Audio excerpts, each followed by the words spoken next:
(11장) 당시에는 온 세상 사람들이 사용하는 언어가 하나여서 모두가 같은 말을 썼다. 사람들이 동쪽으로 이동하다가 신할 땅의 한 평야에 이르자 거기에 머물러 살았다. 그들은 서로 이런 말을 주고받았다. 자, 우리가 벽돌을 빚어 단단하게 굽자.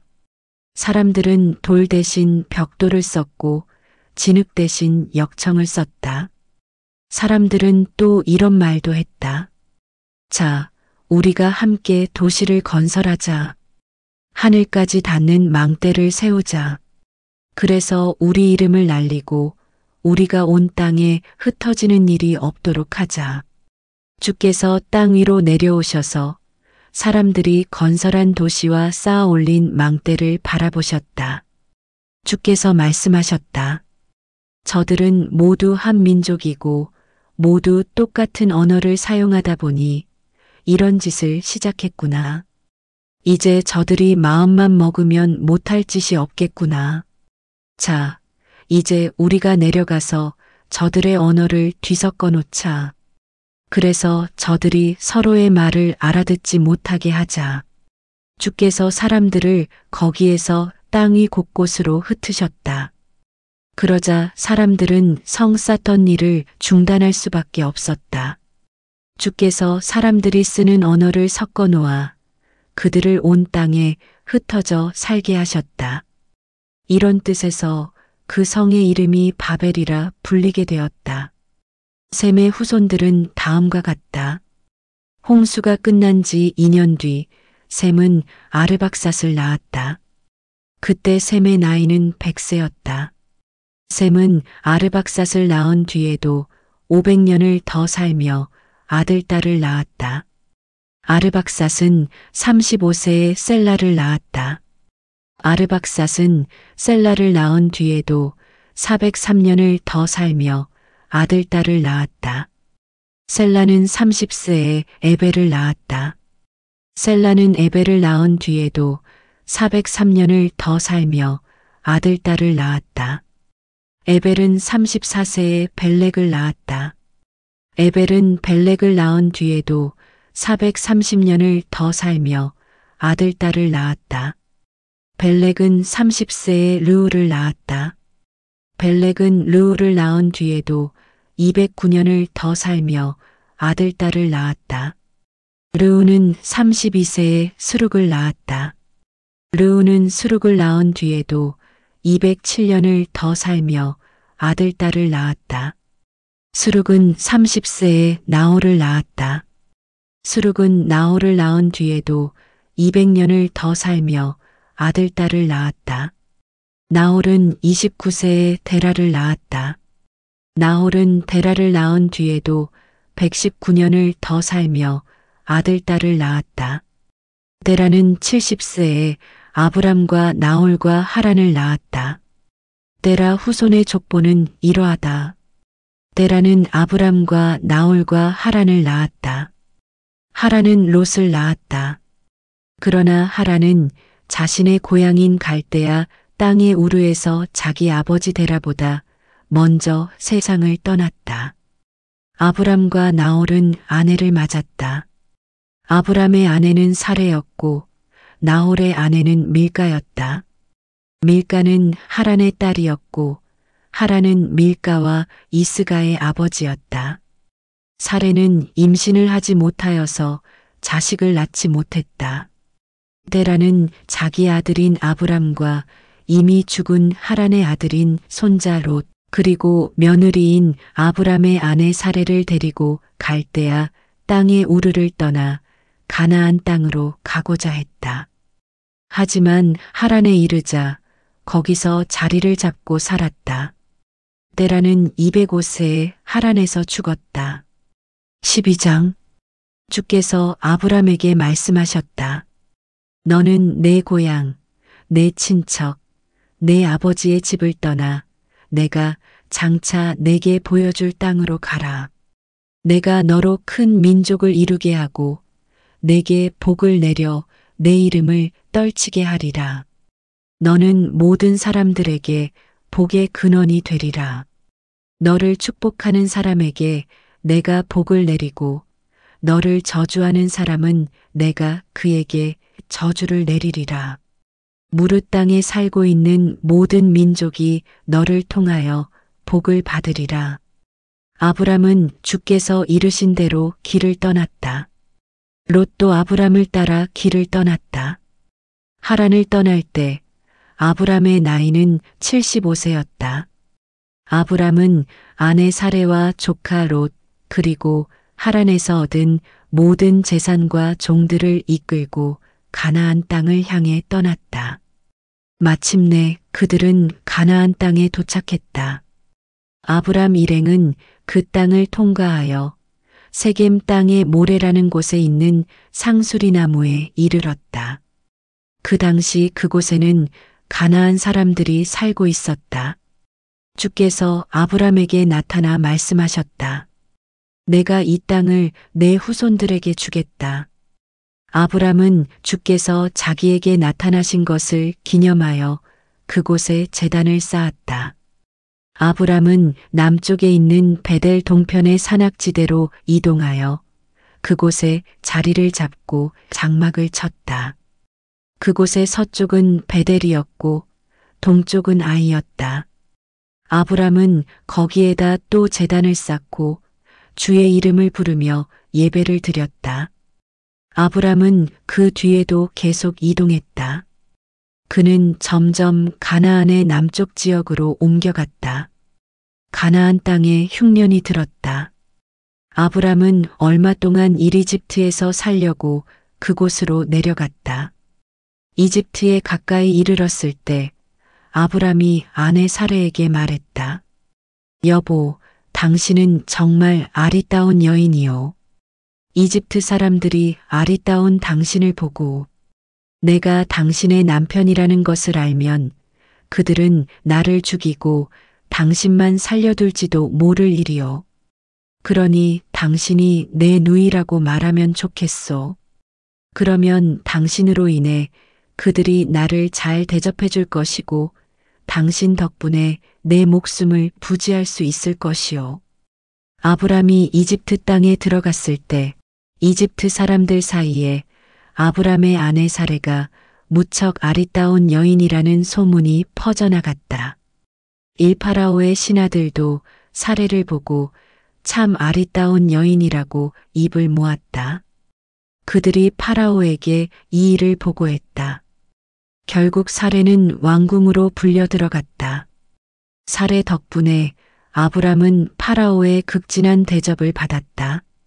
아브람은 양과 소와 암나귀와 수나귀와 낙타, 거기에다 종들까지 선물로 받았다. 하지만 주께서 파라오와 그의 왕실에 벌을 내려 그들로 심한 병을 앓게 하셨다. 아브람의 아내 사레의 일 때문이었다. 파라오가 아브람을 불러들여 말했다. 너는 어쩌자고 이런 일을 벌였느냐? 저 여인이 내 아내라는 말을 왜 하지 않았느냐? 저 여인이 내 누이라고 말했기 때문에 내가 저 여인을 아내로 맞아들이려 한 것 아니냐? 내 아내가 여기에 있다. 어서 데리고 나가라. 파라오는 자기 신하들에게 명령을 내려 아브람이 자기 아내와 함께 그의 모든 소유를 가지고 이집트 땅을 떠나게 하라고 했다. 13장. 아브람은 아내와 함께 재물을 모두 지니고 이집트를 떠나 가나안 남부 지방으로 돌아왔다. 롯도 아브람과 함께 이집트에서 나왔다. 아브람에게는 가축과 금과 은이 아주 많았다. 아브람은 남부 지방을 떠나 베델 부근, 곧 베델과 아이 사이에 다다랐다. 거기는 아브람이 얼마 전에 장막을 쳤던 곳이었다. 아브람은 거기에 제단을 쌓고 주의 이름을 부르며 예배를 드렸다. 아브람과 함께 다니던 롯에게도 양과 소뿐만 아니라 가족들이 딸려 있었다. 아브람과 롯의 식솔들이 많이 늘어나자 그들은 함께 지낼 수가 없었다. 그만큼 넉넉한 목초지가 없었기 때문이다. 그래서 아브람의 가축대를 치던 목자들과 롯의 가축대를 치던 목자들이 서로 싸우는 일이 생겼다. 게다가 그 땅에는 가나안 사람과 브리스 사람도 함께 살고 있었다. 아브람이 롯에게 말했다. 우리는 서로 한 핏줄이 아니냐? 내 가축대를 치는 목자들과 내 가축 떼를 치는 목자들이 서로 싸워서야 되겠느냐? 내 앞에 온 땅이 있지 않느냐? 그러니 서로 떨어져 사는 것이 좋겠다. 내가 왼쪽으로 가면 나는 오른쪽으로 가겠고, 내가 오른쪽으로 가면 나는 왼쪽으로 가겠다. 롯이 둘러보니 소알까지 펼쳐져 있는 요단 들녘에는 물이 매우 넉넉했다. 이때는 아직 주께서 소돔과 고모라를 멸망시키기 전이었으므로 요단 들녘은 주의 동산같이 기름져 보였고 이집트 땅같이 비옥해 보였다. 롯은 요단 들녘을 차지하기로 하고 동쪽으로 옮겨갔다. 이리하여 아브람과 롯은 서로 헤어져 살게 되었다. 아브람은 가나안 땅에 살았고 롯은 요단 들녘에 있는 여러 성읍을 돌아다니다가 소돔 근처에 자리를 잡았다. 소돔 사람들은 아주 악했다. 그들은 주를 거슬러 온갖 죄를 저지르고 있었다. 아브람과 롯이 헤어져 살게 된 뒤 주께서 아브람에게 말씀하셨다. 아브람아, 내가 지금 서 있는 곳에서 동서남북의 사방을 둘러보아라. 내가 지금 둘러보고 있는 그 땅을 내가 너와 내 후손에게 영원토록 주겠다. 또 나는 내 후손을 땅의 티끌만큼 불어나게 하겠다. 땅의 티끌처럼 내 후손도 셀 수 없이 많아질 것이다. 너는 자리에서 일어나 사방으로 누비고 다녀보라. 내가 그 땅을 모두 내게 주겠다. 아브람은 장막을 옮겨 헤브론에 있는 마므레의 상수리나무 숲 부근에 자리를 잡았다. 아브람은 거기에 제단을 쌓고 주께 예배를 드렸다. 14장 시날 왕 아므라벨, 엘라살 왕 아리옥, 엘람 왕 그돌라오멜, 고임 왕 디달, 이렇게 네 왕과 소돔 왕 베라, 고모라 왕 비르사, 아드마 왕 시납, 스보임 왕 세메벨, 벨라라고도 하는 소알 왕, 이 다섯 왕 사이에 전쟁이 벌어졌다. 다섯 나라 왕들이 지금의 사해인 시딤 계곡에 모여 동맹을 맺었다. 그들은 12년 동안 그돌라오멜에게 조공을 바쳐 오다가 13년째 되던 해에 반기를 들었다. 그러자 14년째 되던 해 그돌라오멜이 자신과 동맹을 맺은 나라의 왕들과 함께 동맹군을 이끌고 쳐들어왔다. 그돌라오멜은 아스드롯 가르나임에서 르바 족속을, 함에서 수수 족속을, 사회 기랴다임에서 엠 족속을 쓰러뜨렸다. 그돌라오멜은 또 세일 산악지대에서 호리 족속을 쳐부수고 광야 가까이에 있는 엘바란에 이르렀다. 그돌라오멜 동맹군은 북쪽으로 방향을 바꾸어 엠미스밭 곧 가데스로 쳐들어가 아말렉 족속이 살고 있는 전 지역을 짓밟았다. 그들은 또 하사손 다말에 살고 있던 아모리 족속도 모조리 쓰러뜨렸다.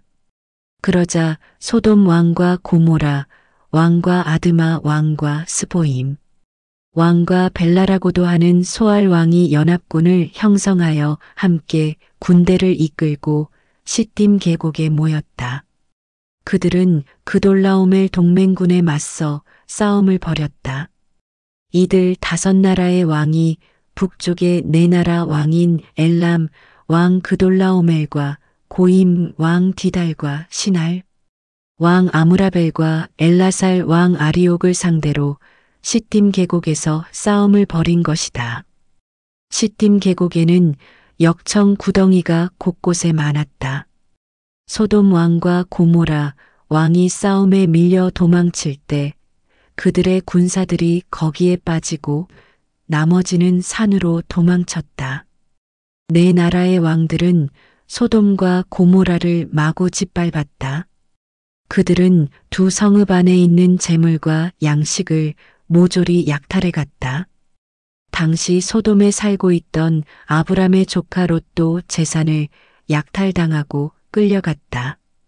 그때 중간에 도망쳐 나온 한 사람이 히브리 사람 아브람에게 달려와 그 모든 사실을 알렸다. 당시 아브람은 아모리 사람 마므레의 땅인 상수리나무 숲 근처에 살고 있었다. 마므레는 에스골과 아넬의 형제였다. 이들은 모두 아브람과 동맹을 맺고 가까이 지내던 사람들이었다. 아브람은 조카 롯이 사로잡혀갔다는 말을 전해 듣고 집에서 사병으로 훈련시켰던 318명을 이끌고 급히 단까지 쫓아갔다. 아브람은 병력을 여러 패로 나누어 캄캄한 밤에 그들을 습격했다. 그들은 넋을 잃고 허겁지겁 도망쳤다. 아브람은 그들을 다메섹 북쪽에 있는 호바까지 추격했다. 아브람은 조카 롯뿐만 아니라 빼앗겼던 롯의 재산과 아낙네들 그리고 붙잡혀갔던 사람들까지 모두 되찾아왔다. 아브람이 그돌라오멜과 다른 나라의 왕들을 쳐부수고 돌아오자 소돔 왕이 왕의 계곡이라고도 불리는 사회 계곡까지 마중 나왔다. 살렘 왕 멜기세덱도 빵과 포도주를 가지고 아브람을 마중 나왔다. 멜기세덱은 지극히 높으신 하나님을 섬기는 제사장이었다. 멜기세덱이 아브람을 축복했다. 하늘과 땅을 지으신 하나님, 지극히 높으신 하나님, 아브람에게 복을 내리소서. 아브람의 손에 대적들을 넘겨주신 지극히 높으신 하나님께서는 찬양을 받으소서. 아브람은 자기가 되찾은 전리품 가운데 10분의 1을 멜기세덱에게 주었다. 소돔 왕이 아브람에게 말했다. 되찾아온 전리품은 전부 가지셔도 좋소. 하지만 우리 성읍 사람들은 저에게 돌려보내 주셨으면 하오. 아브람이 대답했다. 하늘과 땅을 지으신 하나님, 지극히 높으신 주 하나님께 내가 손을 들어 맹세하오. 나는 당신의 것을 어느 하나라도 차지하지 않을 것이요. 시로라기 하나, 신발 매는 끈 하나도 취하지 않을 것이요. 왕께서 내가 아브람을 부자가 되게 했다. 고 말씀하시지 않도록 할 것이요. 나는 다만 내가 거느리는 젊은이들이 먹은 것만은 챙길 것이요. 또 나와 동맹을 맺고 같이 싸우러 나간 아넬과 에스골과 마므레의 몫은 챙길 것이요. 그들에게는 그들의 몫을 취하도록 해주시오. 15장. 이런 일이 있은 뒤 주께서 환상 중에 나타나 아브람에게 말씀하셨다. 두려워하지 말라, 아브람아. 나는 너의 방패다. 내가 내게 큰 상을 베풀겠다. 아브람이 말했다. 주 하나님, 주께서 제게 무엇을 주시렵니까? 주께서 아시다시피 제게는 자식이 없습니다. 저의 상속자가 될 사람이라고는 저의 종인 일다메섹 사람 엘리에셀 뿐입니다. 아브람이 말을 이었다. 보십시오. 제게는 자식이 없습니다. 우리 집에서 태어나 자란 이 종이 저의 상속자가 될 것입니다. 주께서 아브람에게 말씀하셨다. 아니다. 그 종이 내 상속자가 되지는 않을 것이다. 내 몸에서 태어난 자식이 내 상속자가 될 것이다. 그런 후 주께서 아브람을 밖으로 데리고 나가 말씀하셨다. 저 하늘을 쳐다보라. 하늘에 저렇게 총총히 반짝이는 별들을 내가 다 셀 수 있겠느냐? 내 후손이 저 무수한 별들만큼이나 많아질 것이다. 아브람은 주를 믿었다. 주께서는 아브람의 이런 믿음을 보시고 그를 의롭게 여기셨다. 주께서 아브람에게 말씀하셨다. 나는 이 땅을 내게 주려고 너를 갈대아 우르에서 이끌어낸 주다. 아브람이 주께 여쭈었다. 주 하나님, 제가 이 땅을 대대로 차지하게 된다는 것을 어떻게 알 수 있습니까? 주께서 대답하셨다. 3년 된 암소와 3년 된 암염소와 3년 된 순양을 각각 한 마리씩, 또 어린 산비둘기 한 마리와 어린 집비둘기 한 마리를 내게 가져오너라. 아브람은 이 모든 것을 가져다가 몸통을 반으로 쪼갠 후 양쪽으로 마주보게 차려놓았다. 하지만 비둘기는 쪼개지 않았다. 솔개들이 잡아놓은 재물 위에 내려앉았으나 아브람이 그 솔개들을 쫓아버렸다. 해질 무렵 아브람은 깊은 잠에 떨어졌다. 잠든 중에 아브람은 깊은 어둠의 공포에 사로잡혔다. 주께서 아브람에게 말씀하셨다. 아브람아, 잘 들어두어라. 내 후손들이 이방 땅에서 나그네 신세가 될 것이다. 내 후손들은 그 이방 땅에서 종살이를 하게 될 것인데 그 이방 나라 사람들은 400년 동안 내 후손들을 혹독하게 부려먹고 괴롭힐 것이다. 그러나 내가 내 후손들을 억누른 그 나라를 벌할 것이다. 그러면 내 후손들은 많은 재산을 가지고 그곳에서 빠져나오게 될 것이다. 너는 오래 살다가 평안히 죽어 땅에 묻힐 것이다. 내 후손들이 이 땅으로 돌아오려면 4세대는 지나야 할 것이다. 그때까지는 아모리 족속의 죄악이 가득 차지 않을 것이므로 내가 그들을 쫓아내지 않을 것이기 때문이다. 해가 져서 주위에 어둠이 깔릴 무렵이었다. 연기 나는 화로와 타오르는 횃불이 갑자기 나타나 쪼개어 진열해 놓은 재물 사이로 지나갔다. 바로 그날에 주께서 아브람과 언약을 맺으면서 말씀하셨다. 내가 이 땅 곧 이집트 강에서부터 큰 강인 유프라테스 강까지 이르는 온 땅을 내 후손에게 주겠다. 그 땅은 겐 족속, 그니스 족속, 감몬 족속, 헷 족속, 브리스 족속, 르바 족속, 아모리 족속, 가나안 족속, 기르가스 족속, 여부스 족속이 살고 있는 땅이다. 내가 그 모든 땅을 내 후손에게 주겠다.